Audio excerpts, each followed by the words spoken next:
Hi students, అందరికీ స్వాగతం. Welcome to LTX classes. నేను మీ ఎస్పీఆర్. ఈరోజు మనము అద్భుతమైన హిందూ న్యూస్ అనాలిసిస్ అనేది చూడబోతున్నాం. సండే కాబట్టి నిన్న లీవ్ అండి. నిన్న హిందూ అనాలిసిస్ కంప్లీట్ చేయాలి, but today I will complete it, no worries. ఓకేనా? 12th March యొక్క కంప్లీట్ హిందూ అనాలిసిస్ ఈ వీడియోలో అందిస్తాను. ఇంకొక వీడియో అనేది మీకు పర్టికులర్గా అనేది నెక్స్ట్ అంటే ఈ రోజు యొక్క హిందూ అనాలిసిస్ కూడా ఈరోజు ఈవినింగ్లోగా మీకు అందించేలా నేను చూస్తున్నాను అండి. ఓకే గైస్, అలాగే మన ఎల్టీఎక్స్ క్లాసెస్లో మనం అందిస్తున్న అద్భుతమైన కోర్సెస్ గురించి మనం తెలుసుకుందాం. అల్టిమేట్ కరెంట్ అఫైర్స్ కోర్స్ అండి. ఇక నుంచి యూపీఎస్సీ ప్రిపరేషన్కి తగినటువంటి ఏ సోర్స్ ఫాలో అవ్వాలి, ఏది ప్రిపేర్ అవ్వాలి అనే కన్ఫ్యూజన్ మీకు లేదు అనే విధంగా క్వాలిటేటివ్గా, కాంప్రహెన్సివ్గా కంప్లీట్ కరెంట్ అఫైర్స్ అనేది ప్రతి ఒక్క న్యూ ఎలిమెంట్స్ యాడ్ చేస్తూ down to earth, Hindu, Indian express, PIB, ఇంకా యోజన, కురుక్షేత్ర అన్ని ఆర్టికల్స్ నుంచి కంబైన్డ్గా రెగ్యులర్గా రోజు న్యూస్ అనాలిసిస్ అనేది కరెంట్ అఫైర్స్ కోర్స్ అని అందిస్తున్నామండి. 10,000 రూపీస్ కాస్ట్ చేసే ఈ course just at the cost of 5,000 rupees మాత్రమే. ఇది న్యూగా మనం ప్రతి ఒక్క స్టూడెంట్కి యూస్ అయ్యే విధంగా, ఎందుకంటే హిందూ అనాలిసిస్లో కొన్ని ఆర్టికల్ కవర్ చేస్తాము, తర్వాత ఎడిటోరియల్లో కొన్ని, అలాగే ఏంటంటే కంప్లీట్ అనేది మనం కవర్ చేయలేము. అలాగే స్టూడెంట్స్ అనేవాళ్ళు ఇప్పుడు హిందూ బాగుంది, ఇండియన్ ఎక్స్ప్రెస్ బాగుందని కన్ఫ్యూజన్లో పడిపోతున్నారు. అలాంటి కన్ఫ్యూజన్స్ వద్దు. మీకు క్లారిటీగా, కాంప్రహెన్సివ్గా, కంప్లీట్గా ఒకే సోర్స్లో అన్ని విషయాలు అర్థమయ్యేలాగా క్లియర్గా కవరేజ్ చేసే ఒక కరెంట్ అఫైర్స్ అల్టిమేట్ కోర్స్ అనేది అందిస్తున్నామండి. రోజు మార్నింగ్ 8 o'clockకే మనకి ఈ కోర్స్ ఉంది. నేనే పర్సనల్గా మీకు డీల్ చేస్తాను. ఈ కోర్స్ యొక్క వ్యాలిడిటీ అనేది తీసుకున్నట్టే 15th వరకు మాత్రమే, లైఫ్ టైం వ్యాలిడిటీ అయిన ఈ కోర్స్ అనేది మీకు 15th March వరకు మాత్రమే వ్యాలిడ్. కైండ్లీ ఉపయోగించుకోండి. ఎందుకంటే అంతలోగా ఈ ఆఫర్ అయిపోయిందంటే 5,000 రూపీస్ కాస్ట్ చేసే కోర్స్ 10,000 అవ్వచ్చు. ఎంత అవ్వచ్చు చెప్పలేం, but thing is that this are right time to choose. Because మీరు 2024లో యూపీఎస్సీకి సెలెక్ట్ అవ్వాలని అనుకుంటున్నారా? ప్రతి ఒక్కరికి భయపడే ఒకే ఒక కాన్సెప్ట్, అది కరెంట్ అఫైర్స్. అలాంటి అద్భుతమైన కరెంట్ అఫైర్స్ అనేది కాంప్రహెన్సివ్గా మనం కవర్ చేస్తాం. అలాగే చూడండి, యూపీఎస్సీ ఇన్ఫినిటీ. ఐఏఎస్ డ్రీమ్ చేసిన ప్రతి ఒక్క స్టూడెంట్స్ కోసం మన యూపీఎస్సీ ఇన్ఫినిటీ కోర్స్ వచ్చేసిందండి. తెలుగు రాష్ట్రాల్లో, ఏపీ, తెలంగాణలో ఐఏఎస్ ప్రిపేర్ అవుతున్న ప్రతి ఒక్క స్టూడెంట్ని కలలు నిజం చేసే విధంగా క్వాలిటేటివ్గా complete comprehensive detailed prelims, mains, all the course combined ఉండే ఒకే ఒక కోర్స్ మన యొక్క యూపీఎస్సీ ఇన్ఫినిటీ. లైవ్ మరియు రికార్డెడ్ పద్ధతిలో కోర్సెస్ అందిస్తాము. 10,000 రూపాయల ఫ్లాట్ డిస్కౌంట్ అనేది ప్రస్తుతానికి ఆఫర్ నడుస్తూ ఉంది. అది మాత్రమే కాకుండా మీరు ఈఎంఐ ఫెసిలిటీ కూడా పొందవచ్చును. అలాగే న్యూ బ్యాచెస్ అనేది 1st April అంతా కూడా మనం లాంచ్ చేస్తున్నాము. త్వరపడండి, ఎందుకంటే లిమిటెడ్ పీరియడ్ ఆఫర్ మాత్రమే. బ్యాచ్ 1st Aprilకి, కాకపోతే 10,000 రూపీస్ డిస్కౌంట్ అనేది 15th March వరకు మాత్రమే.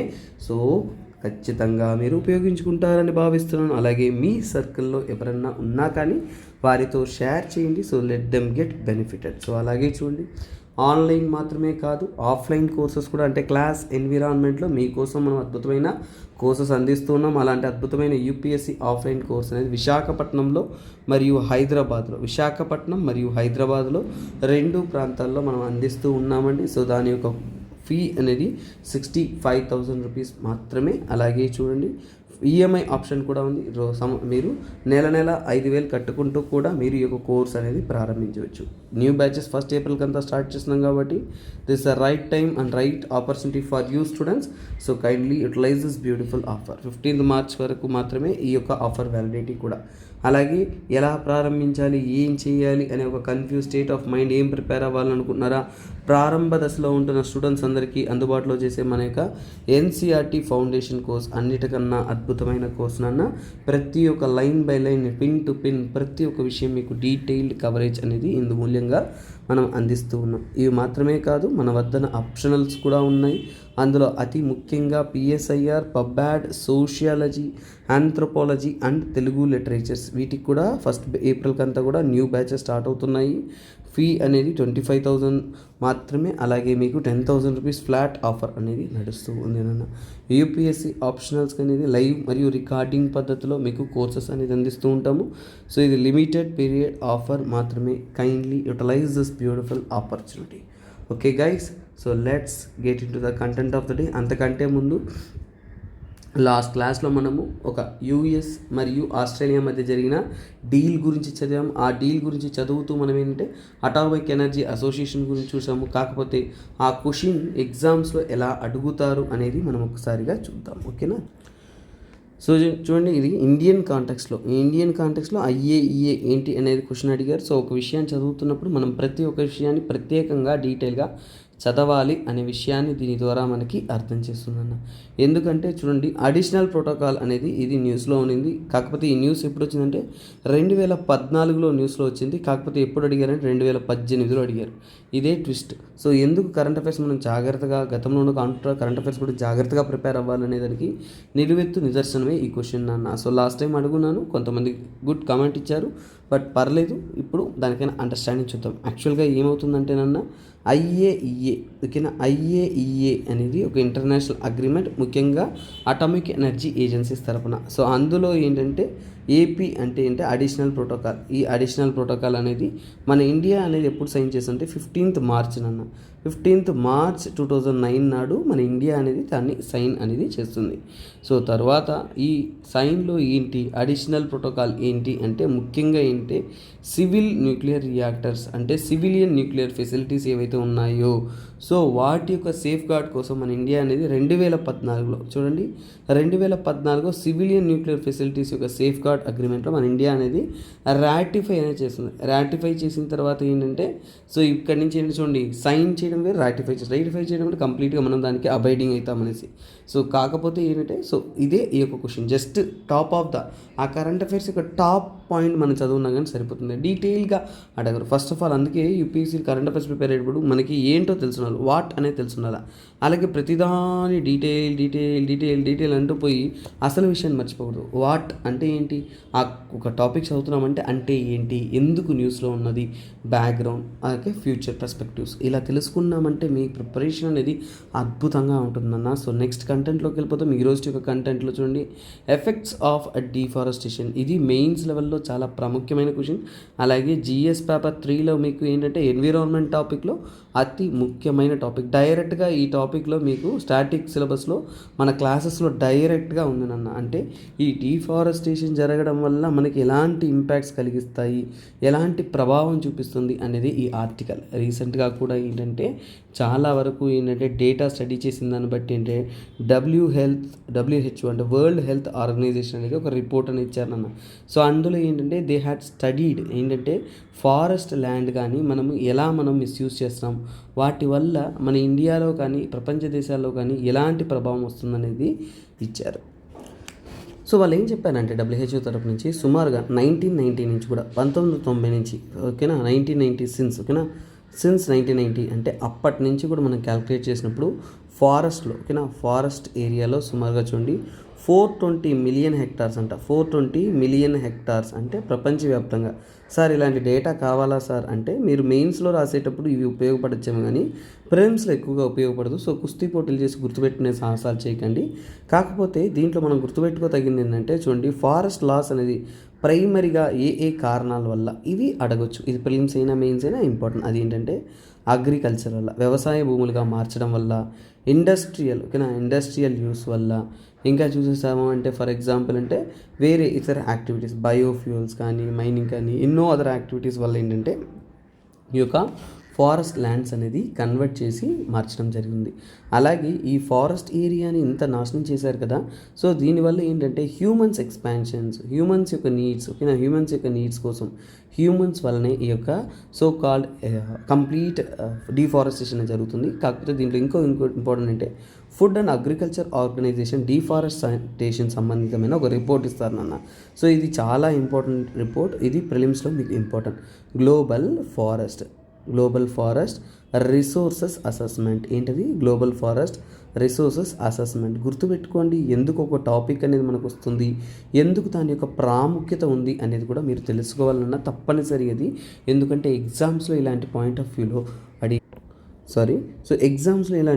వ్యూలో ఎక్కువగా అనేది అడుగుతూ ఉంటారు, ఓకేనా. సో అలాగే వరల్డ్, సో ఎర్త్లో ఫారెస్ట్ అనేది ఎంత పర్సంటేజ్, ఎర్త్ మీద ఇది కూడా ఫుడ్ అండ్ ఎవరి తరపు నుంచి ఇచ్చిన రిపోర్టు, FAO తరపు నుంచి ఇచ్చిన రిపోర్ట్.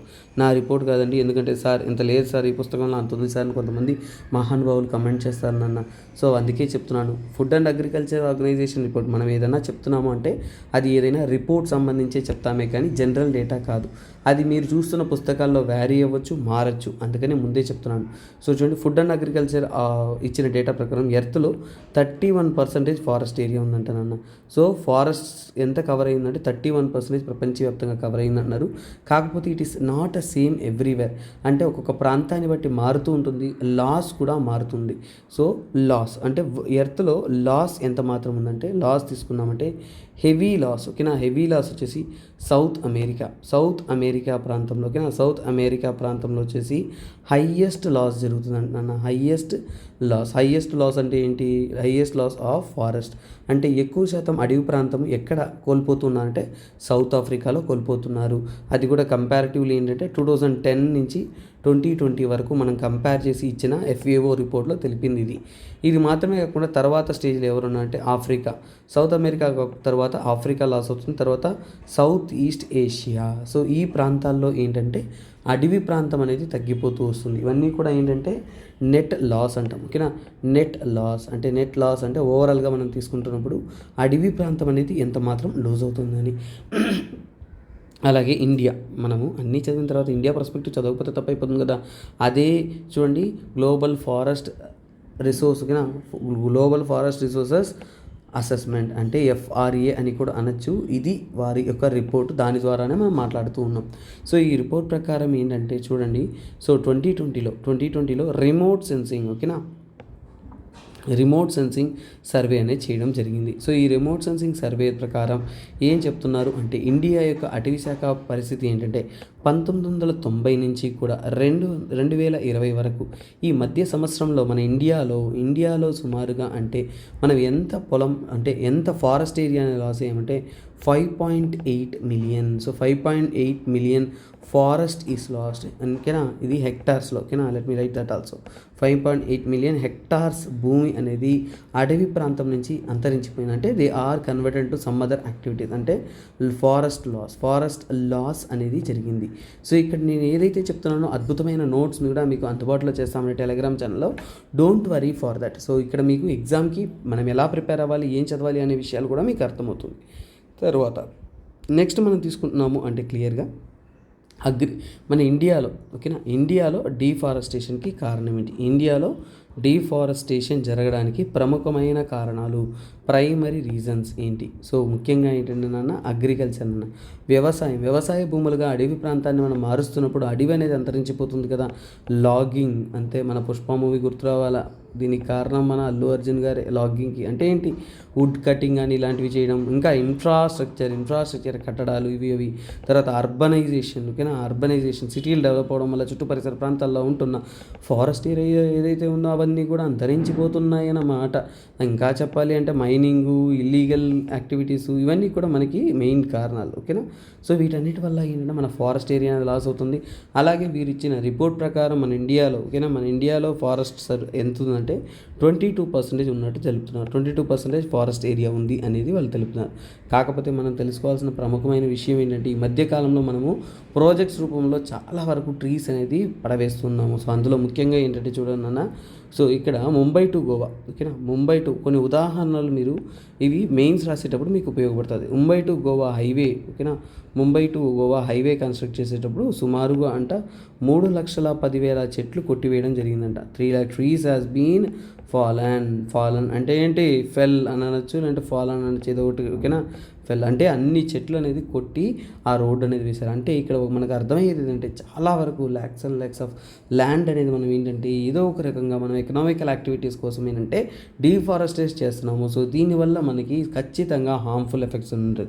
అలాగే ఇంపాక్ట్స్, ఇప్పుడు డీఫారెస్టేషన్ చేస్తున్నాము, దానివల్ల మనకి ఇంపాక్ట్స్ ఏమేమవుతుందంటే చూడండి, మన ఎన్విరాన్మెంట్కి ఎక్కువ ప్రాబ్లం, ఓకేనా. దీనివల్ల ఏంటంటే మన ఎన్విరాన్మెంట్ డ్యామేజ్ అవుతుంది, ఎకో సిస్టమ్ డ్యామేజ్ అవుతుంది, అవునా. ఎకో సిస్టమ్ అనేది డ్యామేజ్ అవుతుంది. తర్వాత హ్యూమన్స్కి కూడా ఏంటంటే అది దారుణమైన ఇంపాక్ట్ అనేది కలిగిస్తుంది. ఫర్ ఎగ్జాంపుల్ తీసుకున్నారు అంటే చాలా వరకు ప్లాంట్ స్పీసీస్ కానీ అలాగే అనిమల్ స్పీసీస్ కానీ ఎన్నో అనేది ఈ స్పీసీస్ అంతా కూడా అంతరించిపోతున్నాయి. సో చూడండి, అంతరించిపోవడానికి ఏకైక కారణం ఏంటంటే డీఫారెస్టేషన్, అంటే ఎక్స్టింక్ట్, ఓకేనా. ఎక్స్టింక్ట్ అయిపోతూ ఉన్నాయి. అంటే ఒక ప్రాంతం నుంచి ఇంకో ప్రాంతానికి ఇవి ఏంటంటే ప్రాంతం కాదు, అసలు అంతరించిపోతున్నాయి. ఒకటి ఎక్స్టింక్ట్, ఇంకొకటి ఏంటంటే సో అవి మైగ్రేట్ అయిపోతున్నాయి. మైగ్రేట్ అంటే ఏంటి, ఆ ప్రాంతంలో నివసించకుండా వేరే ప్రాంతానికి అంటే మైగ్రేట్ అనేది అయిపోతున్నాయి. ఇలాంటి సంఘటనలు అనేది మనకి ఎక్కువగా అనేది జరుగుతుంది.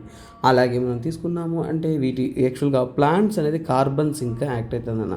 కార్బన్ సింక్ అంటే ఈ యొక్క సృష్టిలో ఉంటున్న అట్మాస్ఫియర్ ఉంటున్న కార్బన్ అంతా కూడా తీసుకొని అవి స్టోర్ చేసేవి. ఫర్ ఎగ్జాంపుల్ తీసుకున్నారు అంటే ఈ కార్బన్ సింక్ అనే పని చేయకపోతే, కార్బన్ సింక్ యాక్ట్ చేయకపోతే అప్పుడు ఏమవుతుంది, కార్బన్ అనేది మన అట్మాస్ఫియర్లో ఎక్కువ మిక్స్ అయిపోతుంది.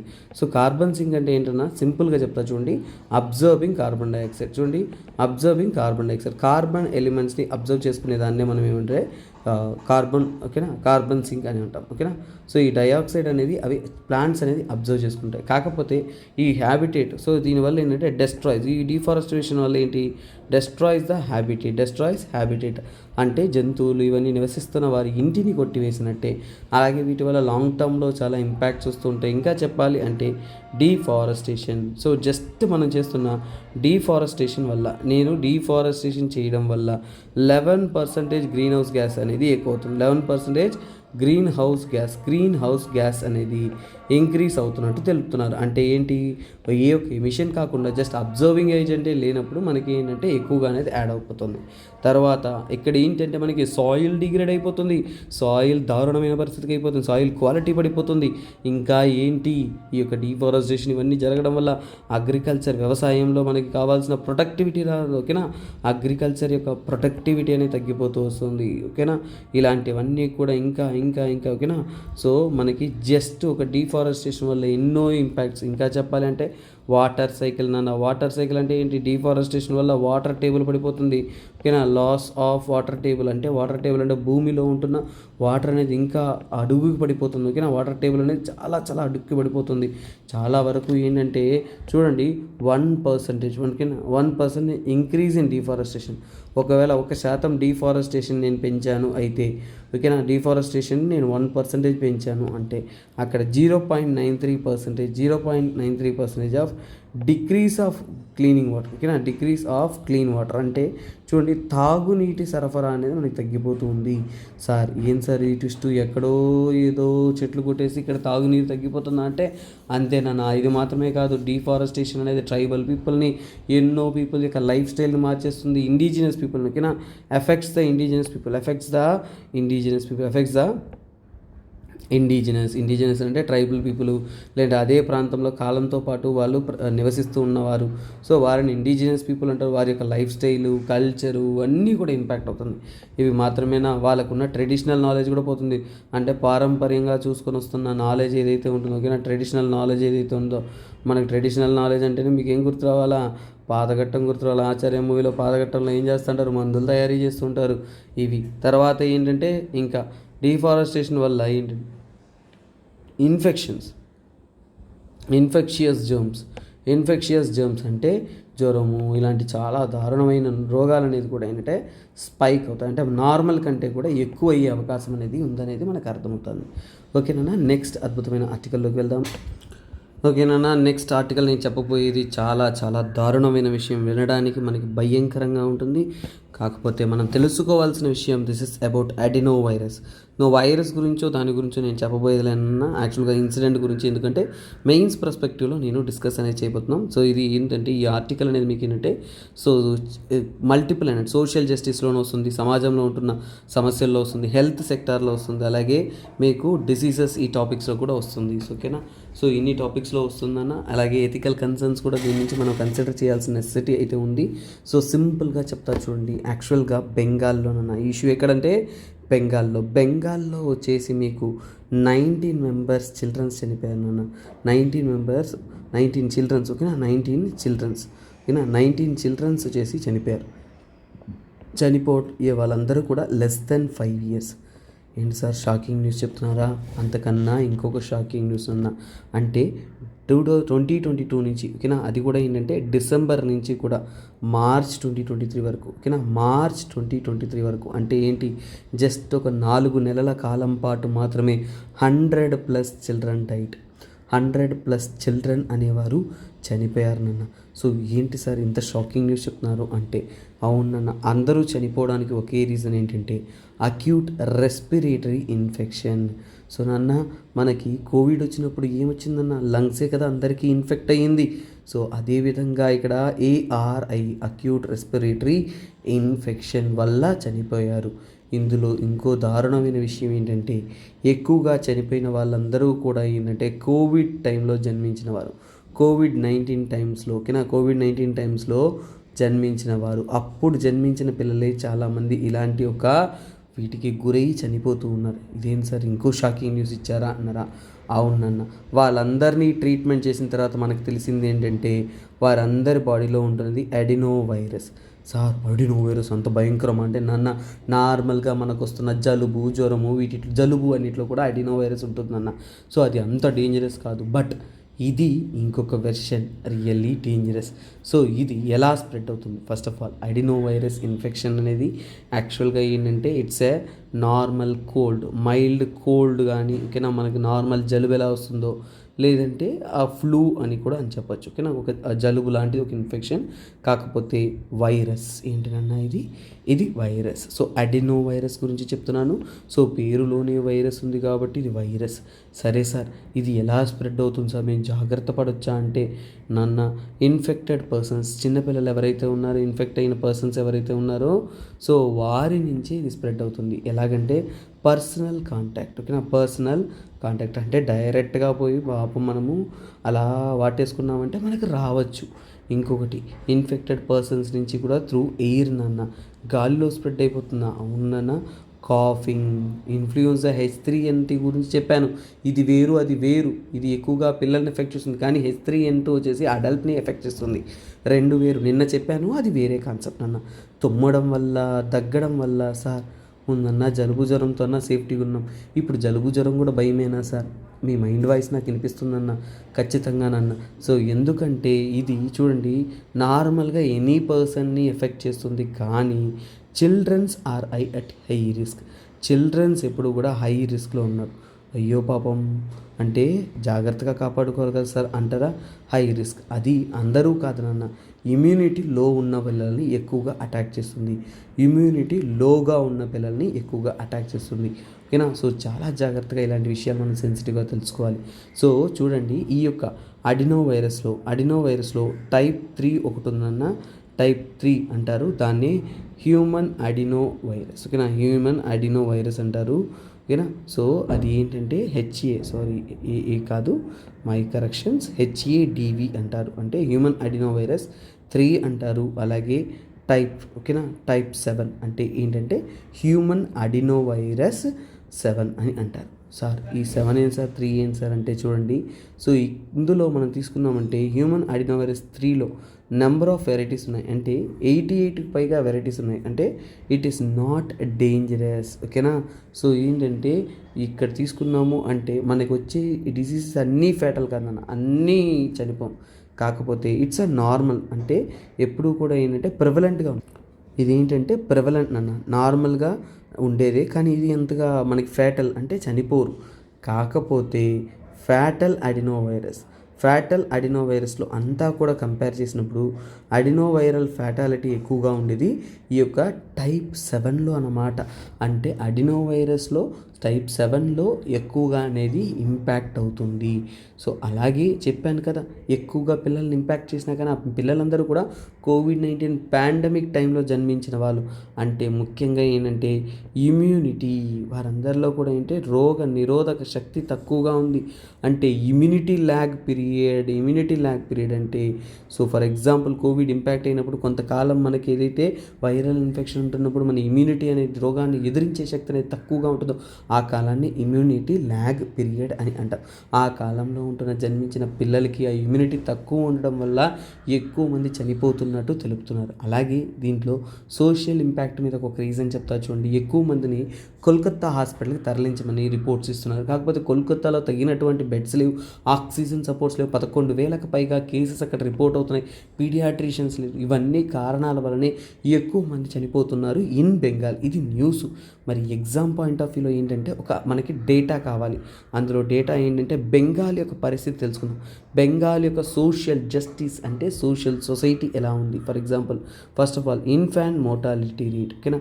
ఇన్ఫాంట్ మోర్టాలిటీ రేట్ విషయానికి వచ్చామంటే, ఓకేనా, ఇన్ఫాంట్ మోర్టాలిటీ రేట్లో తీసుకున్నాము అంటే, సో ఇన్ఫాంట్ మోర్టాలిటీ రేట్లో ఎంత ఉన్నారు. ఫర్ ఎగ్జాంపుల్ అంటే 22 పర్ లైవ్, ఓకేనా, పర్ 1000 లైవ్ బర్త్స్, ఓకేనా, పర్ 1000 లైవ్ బర్త్స్ అంటే ఏంటి మన యొక్క సో కాల్డ్ ఇన్ఫాంట్ మోర్టాలిటీ రేట్లు అంటే ఏంటన్నా, సో చిన్న పిల్లలు అంటే ఫర్ ఎగ్జాంపుల్ 28 డేస్ అలా ఉంటున్న పిల్లలే చనిపోతూ ఉంటారు. అందులో 22 అనేది బెంగాల్ యొక్క యావరేజ్. అలాగే నేను ఇండియాకు మాత్రం పర్టికులర్గా అక్కడ మెన్షన్ చేస్తాను, నో వరీస్. సో అలాగే ఇండియా తీసుకున్నారనుకోండి, ఇండియా వచ్చేసి 35.2 ఉంది. అంటే ఇండియా మీద బాగానే పెర్ఫామ్ చేస్తుంది బెంగాల్ అన్నమాట. అలాగే అండర్ 5 మోర్టాలిటీ రేట్లో వచ్చేసి బి అంటే బెంగాల్ అన్న గుర్తుపెట్టుకోండి. బెంగాల్ అనేది ఎంత ఉందంటే యాక్చువల్గా 25.4 ఉందన్న. మరి ఐ అంటే ఇండియా, అలా గుర్తుపెట్టుకోండి. ఇండియా వచ్చేసి 41.9 అంటే ఇండియా మీద బెంగాల్ అనేది బెటర్గానే పెర్ఫామ్ చేస్తుంది. అలాగే స్టంటెడ్, ఓకేనా, స్టంటెడ్ చిల్డ్రన్ అంటే 5 సంవత్సరాల లోపు తగినటువంటి హైట్ అండ్ వెయిట్ లేని పిల్లలు ఎంత ఉన్నారంటే 33.8% ఉన్నారు. అలాగే అండర్ వెయిట్ చిల్డ్రన్స్, ఓకేనా, అండర్ వెయిట్ అంటే వారు ఆ వయసుకు తగినటువంటి వెయిట్ లేకుండా ఉండేవాళ్ళు 32.2% ఉన్నారు అన్నమాట. తర్వాత తీసుకున్నాము అంటే చిల్డ్రన్స్ ముఖ్యంగా ఏంటంటే అనీమిక్, ఓకేనా. అనీమిక్ అంటే ఏంటి, సో బ్లడ్ లాస్ అవుతున్నవారు, ఐరన్ డెఫిషియన్సీ ఉండేవాళ్ళు 69% ఉన్నారు. సో ఇది చూడండి, సో చాలా దారుణంగా ఉందంటే ఎక్కువ మంది వచ్చేసి సఫర్ అవుతూ ఉన్నారు. సో దీనికి అంతా కారణం ఏంటంటే మెటర్నల్ హెల్త్ అన్న తల్లి పిల్లల్ని అంటే ఫర్ ఎగ్జాంపుల్ తల్లి యొక్క ఆరోగ్యాన్ని బట్టి పిల్లల యొక్క ఆరోగ్యం కూడా ఉంటుందనేది దీంట్లో మనకు అర్థమవుతుంది. సో మెటర్నల్ హెల్త్ని బట్టి చిల్డ్రన్ హెల్త్ ఉంటుంది.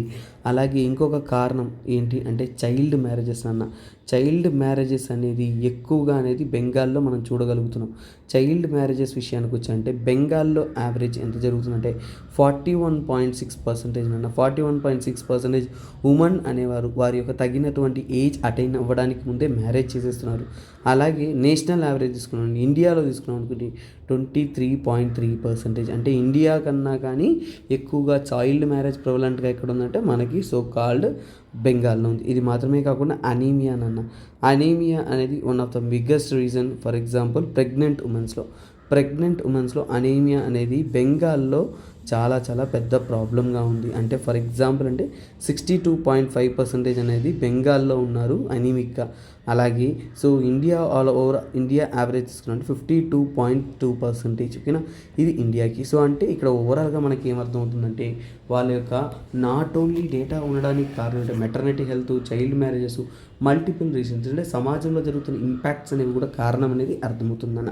సో ఇలాంటి అద్భుతమైన ఒక విషయాన్ని మనము చాలా జాగ్రత్తగా తెలుసుకోవాలి. ఎందుకంటే చూడండి, ఏదో మనము ఎన్నో విషయాలు తెలుసుకుంటాం, కానీ కొన్ని సమాజంలో మన జీవితం ఫర్ ఎగ్జాంపుల్ చిన్నపిల్లలు ఉన్నప్పుడు ఆరోగ్యంగా చూసుకోవాలి, ఇమ్యూనిటీ కావాలి, మంచి ఫుడ్ తినాలి, హెల్తీగా ఉండాలి.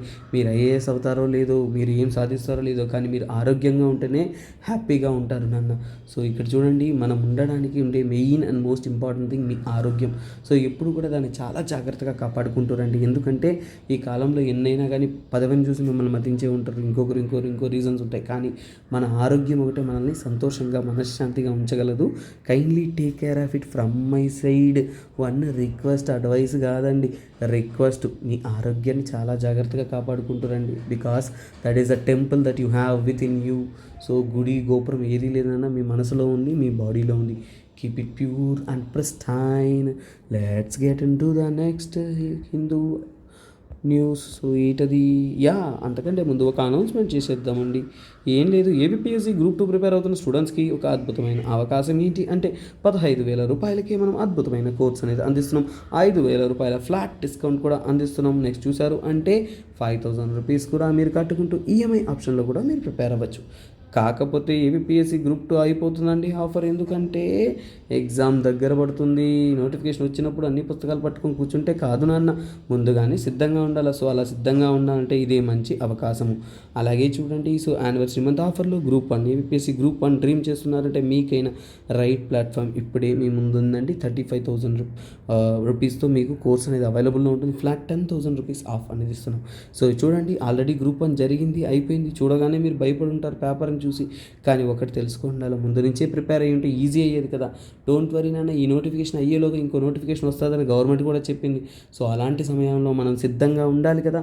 Kindly be prepared. సో ఖచ్చితంగా మీ యొక్క సక్సెస్ అనేది మీకే వరిస్తుంది. సో ఈరోజు నెక్స్ట్, సో చూడండి, what is the new UK policy on refugees మీద యూకే కొత్త పాలసీ ఇంట్రొడ్యూస్ చేసింది, అది ఏంటో మనం తెలుసుకుందాం. నన్ను ఈ బిల్ గురించి ఫస్ట్ ఆఫ్ ఆల్ ఒక ఓవర్వ్యూ చెప్తాను. సో దాంతో మీకు కాన్సెప్ట్ అర్థమైపోవాలి. ఎందుకంటే ఇంకా ఈ బిల్ పాస్ కాలేదు కాబట్టి పాస్ అయినప్పుడు మరింత డీటెయిల్గా చదవడం అనేది ఉన్నతం. So first of all simple చెప్తా చూడన్న, యూకే. సో చూడండి, యూకే అనేది ఏంటంటే బ్రెగ్జిట్ అయిందంటే బ్రిటన్ వచ్చేసి ఎగ్జిస్టెడ్. ఓకేనా, బ్రెగ్జిట్ అంటే ఏంటి, బ్రిటన్ వచ్చేసి యూరోపియన్ యూనియన్ నుంచి ఎగ్జిట్ అయింది. అంటే సో ఇప్పుడు యూకే అనేది ఈయూలో ఒకటి కాదు. సో ఈయూ నుంచి ఎగ్జిట్ అయింది. ఓకేనా, ఈయూని ఎగ్జిట్ అయిన తర్వాత వారి యొక్క పాలసీస్ ఎలా ఉన్నాయనన్నా, సో అంటే ఏంటంటే గవర్నమెంట్ వచ్చేసి ఇల్లీగల్ మైగ్రేషన్ ఎలా అన్నా అడ్డుకోవాలనేది స్ట్రిక్ట్ పాలసీ ఇంట్రొడ్యూస్ చేస్తారు. అందులో ఏంటంటే బయట దేశాల నుంచి వస్తాం. ఫస్ట్ ఆఫ్ ఆల్ రిఫ్యూజీ అంటే ఏంటి, సో రిఫ్యూజీస్ అనేది ఏంటంటే వారి ఊరు నుంచి, అంటే ఒక ప్రాంతం నుంచి ఇంకో దేశానికి వెళ్ళి అక్కడ వారు సెటిల్ అవ్వడానికి వారు ఎతుకుతున్నదాన్ని మనం రిఫ్యూజీ అంటాం. అంటే ఫర్ ఎగ్జాంపుల్ ఏంటంటే వాళ్ళు వారి ఊరిని వలసపోవడం అంటే మైగ్రేషన్ అంటాము. ఇదేంటంటే శరణ కోరడం, ఇంకో దేశం కానీ ఇంకో ప్రాంతానికి వెళ్ళి వారు they will attend for their livelihood. అంటే ఏదైనా కానీ యుద్ధ కారణంగానో, కాన్ఫ్లిక్ట్ కారణంగానో, ఇంకేదైనా వైలెన్స్ కారణంగానో, లేదా డిజాస్టర్ వలన ఏదో కారణంగా వాళ్ళు ఉంటున్న ఊరిని, ఇల్లుని అన్నీ వదిలేసి ఇంకో ప్రాంతంలోకి వెళ్ళి, సో వాళ్ళు ఏంటంటే they ask for the settlement. So అదే మనం రిఫ్యూజీస్ అంటాం. ఈ మధ్య వరల్డ్ పాలిటిక్స్లో చాలా వరకు ప్రాబ్లమ్స్ ఫేస్ చేస్తున్న దేశాలు అంటే అల్బేనియా, ఆఫ్ఘనిస్తాన్, ఇలా ఎన్నో దేశాలు యుద్ధ కారణంగా, ఎన్నో కారణాల వల్ల అంటే ఒక ప్రాంతం నుంచి ఇంకో ప్రాంతానికి. అలా యూకేకు చేస్తుంటే ఇంగ్లీష్ ఛానల్ని దాటుకుంటూ, అంటే సముద్ర మార్గంలో, ఓకేనా, ఇంగ్లీష్ ఛానల్ని దాటుకుంటూ సముద్ర మార్గంలో చిన్న చిన్న బోట్ల ద్వారా ఏంటంటే ఎక్కువ ప్రజలు అనేది యూకేకి వచ్చేవాళ్ళు. చాలా వరకు గవర్నమెంట్లో అక్కడ ఉన్న డిస్టర్బెన్సెస్ వల్ల ఎన్నో మందికి ఏంటంటే వాళ్ళు తిరిగి అసైలం సీకర్స్కి వాళ్ళందరికీ కూడా అక్కడే సెటిల్మెంట్ కూడా కల్పించారు. కానీ ఈసారి ఏంటంటే కన్జర్వేటివ్ పార్టీ ఉండడం వల్ల స్ట్రిక్ట్ మెషర్స్ అనేది తీసుకోవాలా, సో ఖచ్చితంగా వాళ్ళని అడ్డుకోవాలనే ఉద్దేశంతో ఏంటంటే సో మనము ఒక స్ట్రిక్ట్ పాలసీ తేవాలనేది తెస్తారు. అలాంటి ఒక స్ట్రిక్ట్ పాలసీయే ఈ యొక్క కొత్త పాలసీ ఆఫ్ యూకే. కాకపోతే ప్రపంచ దేశాల్లో ఉంటున్న ఎన్నో ఆర్గనైజేషన్స్ అన్నీ కూడా వాటిని no, this is not right అని చెప్తారు. సో వీరి యొక్క అగ్రిమెంట్లో ఎలా ఉంటుందంటే ఒక ప్రాంతం నుంచి వాళ్ళని రీలొకేట్ చేయాలంటే వారి యొక్క ఒరిజినల్ కంట్రీకి తిరిగి పంపించేసేయాలి అనేది వీరి యొక్క ముఖ్య ఉద్దేశము. సో ఇక్కడ చూద్దాము, సో యూకే గవర్నమెంట్ ఏం చేసిందో ఇప్పుడు నేను ఓవర్వ్యూ చెప్పాను. ఇప్పుడు కంటెంట్లోకి వెళ్తాం నాన్న. సో ఈ పాలసీ ముఖ్యంగా ఏంటంటే రిఫ్యూజీస్కి అలాగే అసైలం సీకర్స్ అంటే ఏంటి, సో వేరే దేశీయులు ఈ దేశంలో సెటిల్ అవ్వడానికి అనేది సో ఈ యొక్క ఎక్స్ట్రీమ్ కండిషన్స్ వల్ల మూవ్ అయినారు. కాకపోతే ఇల్లీగల్ మైగ్రెంట్స్ అంటే ఏంటంటే ఏ యొక్క పర్మిషన్ లేకుండా, ఏ ఒక్క ఎలిమెంట్ లేకుండా వారు వస్తున్నారు అంటే దాన్ని ఇల్లీగల్ మైగ్రెంట్స్ అంటారు. ఓకేనా, కాకపోతే ఈ కొత్త పాలసీని ఏంటంటే క్రిటిసైజ్ చేసిన వాళ్ళు ఎవరు, సో ఓకేనా, సో క్రిటిసైజ్ చేసిన వాళ్ళు ఎవరంటే అందులో ముఖ్యంగా UNHCR, United nation human rights కోసం ఉంటున్న ఒక ఆర్గనైజేషన్. సో వారు కూడా ఏంటంటే దీన్ని వ్యతిరేకించారు. తర్వాత ఏంటంటే క్రిటిసైజ్ చేసిన వాళ్ళు ఇంకోంటే యూరోపియన్ యూనియన్ కూడా క్రిటిసైజ్ చేశారు. ఏమని క్రిటిసైజ్ చేశారంటే 1951లో రెఫ్యూజీస్ కోసం ఒక కన్వెన్షన్ అనేది సైన్ చేశాము. సో రిఫ్యూజీస్ కోసం కన్వెన్షన్ అంటే ఖచ్చితంగా ఇలా వలస వస్తున్న వారిని ఆ దేశీయులు తిరస్కరించకూడదు. మనం ఎలాగైనా కానీ వారి కోసం మనము వాళ్ళ సేఫ్టీ అనేది మనం అష్యూర్ చేయాలి అనేది కన్వెన్షను. కాకపోతే ఈ కన్వెన్షన్కి వ్యతిరేకంగా ఉంది అనేది తెలుపుతున్నారు. అలాగే చూడండి, సో యూఎన్, ఓకేనా, యూఎన్ ఆ కన్వెన్షన్ ఏమంటామంటే యూఎన్ రిఫ్యూజీ కన్వెన్షన్ అనేది వరల్డ్ వార్ 2 తర్వాత 1951లో సైన్ చేస్తారు. ఇది చాలా ముఖ్యమైనది, ఎందుకంటే ఈ యొక్క ప్రాంతం నుంచి ఇంకో ప్రాంతం వెళ్తున్నప్పుడు వారి యొక్క సేఫ్టీ కూడా అష్యూర్ చేయాల్సిన అవసరం ఉంది. సో ఈ యొక్క బిల్ పేరే ఇల్లీగల్, ఓకేనా, ఇల్లీగల్ మైగ్రెంట్ బిల్ ఏమంటాం నాన్న ఈ బిల్ పేరు? ఇల్లీగల్ మైగ్రేషన్ బిల్ అని అంటాము. సో కాకపోతే ఇంకా అది కంప్లీట్గా అనేది అప్రూవ్ కాలేదు. సో ఇప్పుడు స్టేజ్ చేస్తున్నారు. సో అందువల్లనే ఇది న్యూస్లో అనేది ఉంది. కానీ అప్రూవ్ అయిపోతే సో ప్రపంచ దేశాల నుంచి కూడా చాలా దేశాల నుంచి ఈ బిల్కి అగెయిన్స్ట్ కూడా ఒక ఆపోజిట్ వాయిసెస్ కానీ క్రిటిసైజింగ్ అనేది జరుగుతుంది. అలాగే చూడండి, దీన్ని ఇంట్రడ్యూస్ చేసేది అంటే కన్జర్వేటివ్ పార్టీ.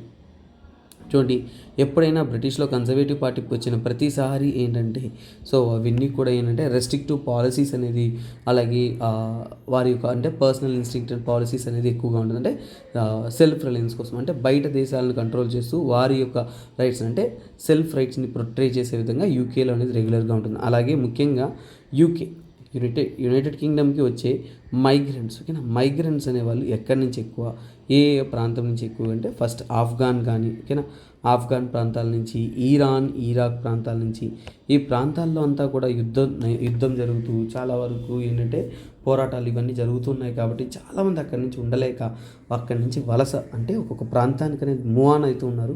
అలా మూవ్ ఆన్ అవుతున్న వారు ఇక్కడ వచ్చి రీసెటిల్ అయ్యే వాళ్ళు చాలా ఎక్కువ మంది అనేది ఉంటున్నట్టు చెప్తున్నారు.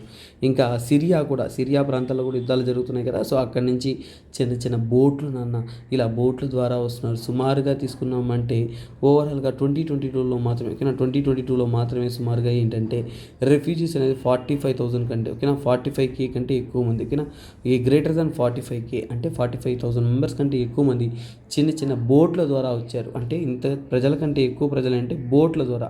మీరు ఆలోచించండి, చాలా చల్లటి ప్రాంతము, బోట్ల ద్వారా సేఫ్టీ గేర్స్ లేకుండా, ఫుడ్ లేకుండా దారుణమైన పరిస్థితిలో వారు ట్రావెల్ అనేది చేశారు. సో అలాగే ఏంటంటే యూకే ఏం చేసిందంటే, యూకే వచ్చేసి ఆల్రెడీ రువాండా అనే దేశంతో, ఓకేనా, రువాండా అనే దేశంతో వచ్చేసి ఒక డీల్ సైన్ చేశారు. ఆ డీల్లో ఏంటంటే సో ఇక్కడ ఏంటంటే అంటే రీలొకేట్ అంటే ఏంటి, వాళ్ళందరినీ కూడా ఏంటంటే వారి యొక్క సొంత ఊర్లకే పంపించేయడము, లేదంటే ఇక్కడ సపరేట్గా అనేది they need to be settling అంటే సపరేట్గా వారికంటూ కొంత సెటిల్మెంట్ అనేది క్రియేట్ చేయడం అనేది చేశారు.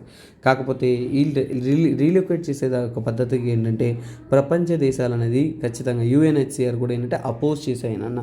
సో అలా చేయడం కరెక్ట్ కాదు. మీరే ఏదైనా కానీ వారికంటూ అవకాశాలు అనేది కల్పించాలి. ఎందుకంటే వారి దేశంలో ఉండలేకనే బతకలేకనే మీ దగ్గరకు వచ్చి మీ యొక్క ఆశ్రయం అడుగుతున్నారు. సో కాకపోతే మీరు సాయం చెయ్యాలి కదా అనేది.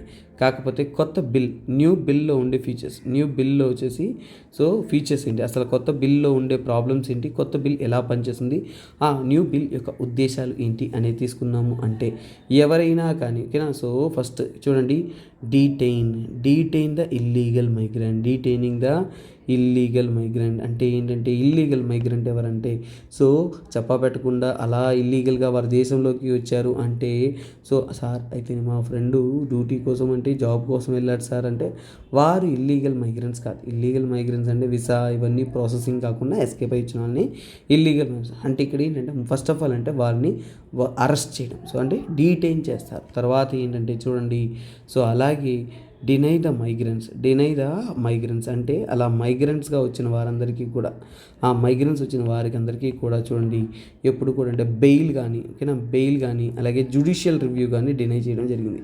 ఓకేనా, జ్యుడిషియల్ రివ్యూ అనేది వారికి అందించలేదు. అంటే సో ఇట్ ఈస్ డినైడ్ అంటే ఏంటి, వారికి అందించలేదు అనేసి. సో కాకపోతే బేసిక్ హ్యూమన్ రైట్స్ కదండి అది. సో అలాంటి బేసిక్ హ్యూమన్ రైట్స్ అందించకపోతే ఎలా, కరెక్ట్ కాదు కదా. సో అలాగే ఏంటంటే ఒకవేళ ఈ బిల్ కానీ పాస్ అయితే తర్వాత వాళ్ళు వేసిన చట్టాలు అనేది ఖచ్చితంగా ఏంటంటే ఈ యొక్క మైగ్రెంట్స్కి వ్యతిరేకంగా ఉంటుంది, అంత ఫెసిలిటేటివ్గా ఉండదు అనేది మనకు అర్థమవుతుంది. ఓకేనన్నా, నెక్స్ట్ ఆర్టికల్ చూద్దాం. Sickle cell screening meets only 1% of the target. So ఈ ఆర్టికల్ ఏంటంటే సికిల్ సెల్ అనీమియా అనేది ఒక డిసీజ్ ఇది ఒక జెనెటికల్ డిసార్డర్. ఆ డిసీజెస్ యొక్క స్క్రీనింగ్ అంటే టెస్ట్ చేయడం, ఎంతమందిని మనం టెస్ట్ చేయాలనుకున్నామో ఆ టార్గెట్లో 1% మాత్రమే మనం అచీవ్ చేసినట్టు చెప్తున్నారు. సో ఇది GS పేపర్ 2లో గవర్నెన్స్లో మీకు హెల్త్ రిలేటెడ్ కంటెంట్లో very very very very important. నేను సికిల్ సెల్ అనీమియా గురించి డిస్కస్ చేయబోయలేదు, కాకపోతే దాని నుంచి మనం చూస్తున్న సంబంధితమైన ఆర్టికల్స్ మనకి ఏంటి, మన గవర్నమెంట్ చేస్తున్న ప్లాన్ ఏంటి అనేది మనం చూసుకుందాం. సో గవర్నమెంట్ పరంగా వచ్చేసి సికిల్ సెల్ అనీమియా అనే దాన్ని అరికట్టడానికి వచ్చేసి గవర్నమెంట్ అనేది ప్లాన్ చేస్తుంది. అలాగే మీకు ప్రిలిమ్స్ పాయింట్ ఆఫ్ వ్యూలో దీనిలో ఎందుకు చాలా చాలా ఇంపార్టెంట్ అంటే సో గవర్నమెంట్ వచ్చేసి ఈ సికిల్ సెల్ అనీమియాని ఎలిమినేట్ చేయాలనుకుంటున్నాం. ఓకేనా, సో కంప్లీట్గా నిర్మూలించాలని చూస్తున్నారు. కాకపోతే ఎప్పటిలోగా అంటే 2047 ఓకేనా 2047లోగా మనము దీన్ని నిర్మూలించాలనుకుంటున్నాము.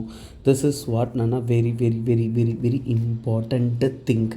అలాగే చూడండి, ఈ సికిల్ సెల్ అనీమియా అనేది ఏంటంటే ఓవరాల్గా ఏంటంటే ఎక్కువగా ఎఫెక్ట్ చేసేది ఏంటంటే మనల్ని. సో యాక్చువల్గా it is an genetical disorder అన్న, ఓకేనా, జెనెటిక్ డిజార్డర్. సో దీన్ని ఏమంటాం మనం, జెనెటిక్ డిజార్డర్ అంటాము. సో అలాగే ఇది ఎక్కువగా మన ఇండియాలో ఎక్కడంటే ట్రైబల్ కమ్యూనిటీస్లో ఫేమస్ అన్న. అంటే ట్రైబల్ కమ్యూనిటీస్ని ఎక్కువగా అనేది ఇంపాక్ట్ చేస్తుంది, ఓకేనా, ట్రైబల్ కమ్యూనిటీస్ని ఎక్కువగా అనేది ఇంపాక్ట్ చేస్తుంది. అలాగే ఏంటంటే ఇది చాలా వరకు మనల్ని, ఓకేనా, సో మనల్ని ఏంటంటే పర్టికులర్గా ఏంటంటే మన యొక్క బాడీ సెల్స్ని, రెడ్ బ్లడ్ సెల్స్ని ఇంపాక్ట్ అనేది చేస్తుంది. సో అలాగే ఏంటంటే గవర్నమెంట్ యొక్క ప్లానింగ్ ప్రకారం, సో గవర్నమెంట్ అనేది ఏంటంటే సుమారుగా ఏంటంటే 7 crore పీపుల్, ఓకేనా, 7 crore పీపుల్ని మనము సో కాల్డ్ టెస్టింగ్ అనేది చేయడం జరిగింది. సో ఇంకా కూడా మనం ఏంటంటే అచీవ్ చేయాలి అనుకుంటున్న టార్గెట్ అనేది అచీవ్ చేయలేదు అనేది మనకు అర్థమవుతుంది. అలాగే తీసుకున్నారు అంటే ఇది ట్రైబల్ పీపుల్ మాత్రమే కాదు, అందరినీ కూడా ఏంటంటే so it will be covering, but mostly tribal people అనేవాళ్ళు ఎఫెక్ట్ అవుతున్నట్టు చెప్తున్నారు. సో అలాగే హెల్త్ మినిస్ట్రీ కూడా ఏంటంటే కంప్లీట్గా ఏంటంటే 1% అనేది మన అంబిషియస్ టార్గెట్ని అచీవ్ చేయాలంటే that is also very very sad thing అనేది చెప్తూ ఉన్నారు. తర్వాత అసలు ఛాలెంజెస్ ఏంటి సార్, ఇలా సాధించలేకపోవడానికి ఛాలెంజెస్ ఏంటి, ఇది మీకు మెయిన్స్ లెవెల్లో అడిగే క్వశ్చన్ అన్న. ఛాలెంజెస్ విషయాల్లోకి వచ్చారంటే చూడండి, ఎక్కువగా ట్రైబల్ కమ్యూనిటీని ఎక్కువ ఇంపాక్ట్, అంటే ఒక పర్టికులర్ గ్రూప్ ఆఫ్ కమ్యూనిటీస్ని, ట్రైబల్ కమ్యూనిటీస్ అనేది ఎక్కువగా అనేది ఇది ఇంపాక్ట్ చేస్తుంది అనేది ఒక ప్రాబ్లం. సో మనకి ఏంటంటే ప్రాపర్గా ఏంటంటే స్క్రీనింగ్ అవైలబుల్ లేదు. స్క్రీనింగ్ అంటే ఏంటి, టెస్టింగ్ చేయడానికి, ఓకేనా, టెస్టింగ్ చేయడానికి మనకి చాలా చాలా కష్టంగా ఉంది. అలాగే ఏంటంటే ప్రజల మధ్య వీటి గురించి అవగాహన లేదు. నార్మల్ జలుబు జ్వరం అంటే నమ్ముతారు, కానీ అవేర్నెస్ అనేది లేదు, అంటే ప్రాపర్గా అవగాహన లేదు. అలాగే వారికి తగినటువంటి ఎడ్యుకేషన్ లేదు. అవునా, సో ఈ రోగాన్ని ఎలా మనం నిర్మూలించాలి, ఎలాంటి ఇంపాక్ట్ కలిగిస్తుంది అనే విషయాలు మనకి లేవు. సో అలాగే హెల్త్ పర్సనల్స్ ఇవన్నీ కూడా వీటి గురించి ఆలోచిస్తూ ఉన్నారు. తర్వాత మనకు తెలిసింది ఏంటి, ఈ సికిల్ సెల్ అనీమియా ఏదైతే ఉంటుందో దానికి యూనిక్ ఫెసిలిటీస్ కావాలన్నా, లేదంటే స్పెషల్ ఫెసిలిటీస్ కావాలి, ఓకేనా, స్పెషల్ టెస్టింగ్ ఫెసిలిటీస్ కావాలి. స్పెషల్ టెస్టింగ్ ఫెసిలిటీస్ కావాలి అంటే ఏంటంటే మన దగ్గర ఎక్కడున్నాయినా స్పెషల్ టెస్టింగ్ ఫెసిలిటీస్ అనేది లేవు. సో అలా లేని పక్షాన్ని ఏమవుతుందంటే that will impact it more seriously. అంటే దానికి తగినటువంటి ఎక్విప్మెంట్లు కొనాలి, అవునా కదా, ఎక్విప్మెంట్స్ కొనాలి, ఇంకా ఏం కావాలో అన్నీ కూడా మనం ఏంటంటే కొనాల్సిన అవసరం అనేది ఉంటుంది. సో అందుకే ఇది ఏంటంటే చాలా వరకు ఒక unique type of testing. So కాకపోతే అది లేనప్పుడు చాలా ప్రాబ్లం కదా. అలాగే సమాజంలో ఏంటంటే social stigma, so tribal people వారికంటూ వస్తున్న నమ్మకాలు, వాటి వల్ల ఏంటంటే సమాజంలో అంటే వాళ్ళు ఎప్పుడు కూడా ట్రైబల్ పద్ధతులనే నమ్ముతారు, కానీ మోడర్న్ మెడిసిన్ని అసలు నమ్మరు. సో ఇవన్నీ కూడా దానికి సంబంధించిన ఇంపాక్ట్స్. అలాగే ఏంటంటే so you need to understand about ఇండియాలో సుమారుగా 15 lakh పేషెంట్స్ అన్న, 15 లక్షల మంది, ఓకేనా, 15 lakh పేషెంట్స్ అనేవారు ఇలాంటి ఒక జబ్బుతో సికిల్ సెల్ అనీమియాతో సఫర్ అవుతూ ఉన్నారు. కాకపోతే ఏంటంటే సో చాలామందికి అంటే ప్రాపర్ స్క్రీనింగ్ లేకపోవడమే మేజర్ ఇష్యూగా చెప్తున్నారు. అంటే ప్రాపర్ స్క్రీనింగ్, ఓకేనా, ప్రాపర్ స్క్రీనింగ్ ఈజ్ అన్అవైలబుల్, ఓకేనా, ప్రాపర్ స్క్రీనింగ్ ఈజ్ అన్అవైలబుల్ అంటే ప్రాపర్గా అనేది ఈ స్క్రీనింగ్ ఫెసిలిటీస్ అనేది అవైలబుల్లో లేదు. అందుకనే మనకి వచ్చిందా లేదా తెలియట్లేదు, ఎక్కువ మందికి ఇంపాక్ట్ అనేది అవుతూ ఉందన్న. సో కాకపోతే గవర్నమెంట్ అనేది ఇది ఎలాగైనా నిర్మూలించాలని అని వాళ్ళ ప్లాన్లో వాళ్ళు దృక్పథంగా ఉన్నారు. సో కొన్ని చూద్దాం, ఓకేనా. సికిల్ సెల్ అనీమియా, ఓకేనా, సికిల్ సెల్ అనీమియా అలాంటి సికిల్ సెల్ డిసీజ్, ఓకేనా, ఈ డిసీజ్కి అయిన కారణం కానీ ఎందుకు వస్తుంది అనేది ఓవర్వ్యూగా అనేది మనం తెలుసుకుందాం. సో అందులో ప్రాముఖ్యంగా తీసుకుందామంటే this is a genetical disorder అన్న. ఏంటిది, జెనెటిక్ డిజార్డర్, ఓకేనా, జెనెటిక్ డిజార్డర్గా అనేది వస్తుంది. సో తర్వాత తీసుకున్నామంటే ఇవేంటంటే రెడ్ బ్లడ్ సెల్స్ని ఇంపాక్ట్ చేస్తుంది. ఎక్కడ ఇంపాక్ట్ చేస్తుంది, హీమోగ్లోబిన్, రెడ్ బ్లడ్ సెల్స్ ఏవైతే ఉన్నాయో వాటిని ఇంపాక్ట్ చేస్తుంది.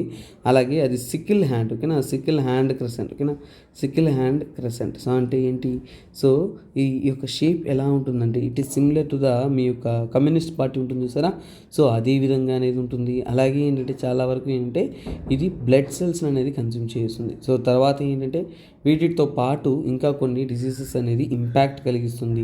అలాగే ఏంటంటే ఈ సిండ్రోమ్ అనేది one of the dangerous things కాబట్టి మన లైఫ్ ఎక్స్పెక్టెన్సీ కూడా తగ్గిపోతుంది, ఓకేనా, లైఫ్ ఎక్స్పెక్టెన్సీ కూడా ఏంటంటే రెడ్యూస్ అయిపోతుంది. సో ఇవన్నీ కూడా సికిల్ సెల్ అనీమియా అలాగే వాటికి సంబంధితమైన రిలేటెడ్ ఎలిమెంట్స్ అన్న. ఇలాంటి అద్భుతమైన Hindu news analysis, current affairs రెగ్యులర్గా కావాలి అనుకుంటున్నారు అంటే తప్పక మన ఛానల్ని సబ్స్క్రైబ్ చేసుకుంటూ రెగ్యులర్గా అనేది ఫాలో అవుతురండి. సో మరింత అప్డేట్స్ అనేది రెగ్యులర్గా మీకోసం నేను మీ ఎస్పీఆర్ సార్ అని అందిస్తాను. సో వీడియో నచ్చిందంటే జస్ట్ చూసి అలా వెళ్ళిపోకుండా తప్పకుండా మీరు కమెంట్ సెక్షన్లో కమెంట్ అనేది చేయగలరు. ఎందుకంటే మీకోసం ఎంతో ప్రయత్నం చేసి ఎఫిషియెంట్గా కరెంట్ అఫైర్స్ మనం అందిస్తున్నాం కాబట్టి మీ వంతు ప్రయత్నంగా చేసి give some appreciation that will be a major boosting factor అన్న. అలాగే చూడండి అల్టిమేట్ కరెంట్ అఫైర్స్. సో చూడండి యూపీఎస్సీలో ఇక్కడ మనం కొన్ని కరెంట్ అఫైర్స్ కవర్ చేస్తాం, కానీ ఇక్కడ కూడా కవర్ చేయని కరెంట్ అఫైర్స్ ఏవైతే ఉన్నాయో అన్నీ కూడా ఏంటంటే we can cover up in the so call our current affairs course అన్న. సో ఇలాంటి ఒక అద్భుతమైన కరెంట్ అఫైర్స్ కోర్స్ కావాలంటే సో ఇక్కడ కాంటాక్ట్ నెంబర్ నేను ఇచ్చున్నాను. సో మర్చిపోకుండా కాంటాక్ట్ నెంబర్ అనేది కాంటాక్ట్ అవ్వండి. ఓకేనన్నా. ఇంకా ఏమన్నా అపోహలు డౌట్స్ ఉన్నా కానీ they will answer you. Okay guys, thanks for the day. So don't worry, ఈరోజు ఎంసీక్యూ అనేది నెక్స్ట్ ఈరోజు హిందూ అనాలిసిస్ ఏదైతే ఉంటుందో వాటిలో ఇవ్వడం అనేది జరుగుతుంది. సో అందులో మీరు చూడండి. ఓకేనా. సో అరౌండ్ 8 అనేది ఐ విల్ కంప్లీట్ దట్. ఓకేనా. సో చూద్దాము. Okay guys, thanks for the day. ఇది 12th Hindu analysis. So next Hindu analysis అనేది ఈ క్లాస్ అయిన తర్వాత నేను వెంటనే కంప్లీట్ చేస్తాను. Okay guys, bye, take care, have a nice day. This is me SPR signing of.